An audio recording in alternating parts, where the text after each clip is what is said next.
వాళ్ళందరూ నా ఇన్విటేషన్ అంగీకరించి ఇక్కడికి వచ్చినందుకు థ్యాంక్స్ అండి.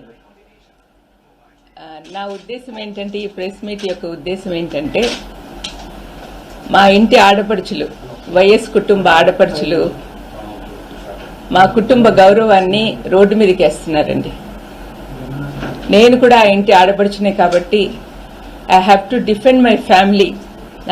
నా ఫ్యామిలీని ఇంత అన్యాయంగా ఇట్లా మాట్లాడుతుంటే భరించలేకపోతున్నామండి. అందుకనే కొన్ని విషయాలు మీ ద్వారా వాళ్ళకి చెప్దామని ఆలోచనతో నేను మీ ముందుకు వచ్చాను.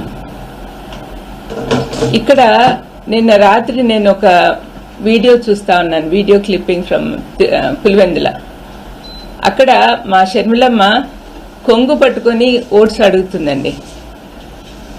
ఈ పాలిటిక్స్లో సెంటిమెంటు ఈ కొంగులు పట్టుకొని అడగడం వల్ల గెలవగలిగితే మరి లీడర్షిప్ క్వాలిటీ ఎక్కడుందండి? అక్కడ మాటకు ముందు వైఎస్ రాజశేఖర రెడ్డి కుమార్తెనో అంటుంది. రాజశేఖర రెడ్డి అన్న ఉంటే కన్నా ఇలాగ చేసేవాడా? ఒక లీడర్కు ఉండాల్సిన లక్షణాలు ఏమున్నాయండి? అనవసరంగా అవినాష్ని దినమంతా హత్య చేసినాడు అని చూసినారా వాళ్ళు? హత్య చేసినట్లు ఎవరు వాళ్ళకి ప్రూఫ్ చూపించారండి?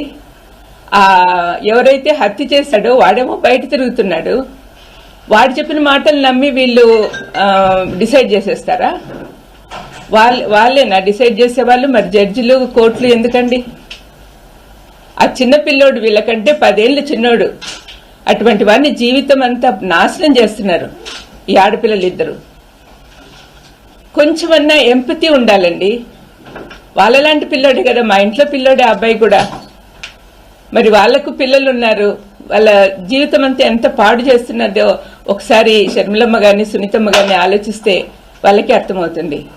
చంపిన వాళ్ళు మేము బయట తిరుగుతున్నారు, అనవసరంగా వాళ్లకు బెయిల్ ఇవ్వమని వాళ్ళ కోసం సుప్రీంకోర్టుకి వెళ్తున్నారు.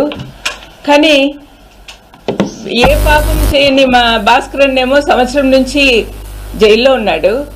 అవినాష్కేమో బెయిల్ రద్దు చేయాలని వీళ్ళు తిరుగుతున్నారు. ఇదేం న్యాయం అండి?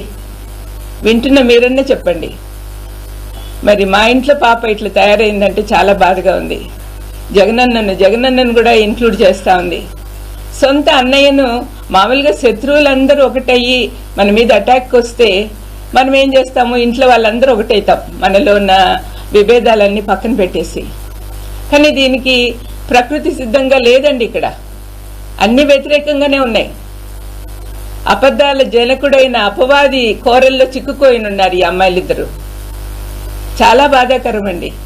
రాత్రి నేను వీడియో చూస్తుంటే బీపీ సడన్ గా రైజ్ అయిపోయింది. ఎంతమందికి అలా ఉన్నదో పరిస్థితి నాకు తెలియదు. మా కుటుంబాన్ని రాజశేఖరన్ గారిని